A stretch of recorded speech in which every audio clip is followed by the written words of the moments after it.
राहुल गांधींनी परदेशात जाऊन भारताची बदनामी केली, भारतीय लोकशाहीची बदनामी केली, भारताच्या संविधानाने तयार केलेल्या लोकशाहीच्या संस्थांची बदनामी केली आणि सातत्याने अशा प्रकारे ते ही बदनामी करतायत. हे अतिशय निंदनीय अशा प्रकारचं कार्य आहे.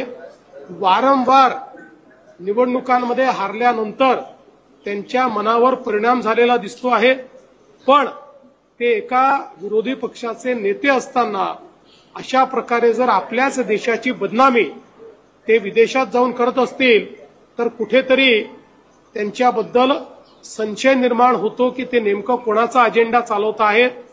आणि विशेषतः माझा त्यांना सल्ला आहे,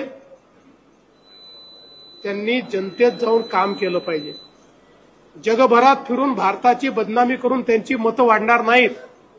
जनतेत जर त्यांनी विश्वासार्हता निर्माण केली तरच त्यांची मतं वाढतील, पण ते करायच्या ऐवजी भारताला बदनाम करण्याचं काम त्यांचं चाललंय. महाराष्ट्रात ते हारले, हरियाणात ते हारले, दिल्लीमध्ये ते हारले. आता मतदान प्रक्रियेवर, मतदान यादीवर त्या ठिकाणी प्रश्नचिन्ह ते निर्माण करतायत. अतिशय बाळबोध अशा प्रकारचा हा प्रकार आहे.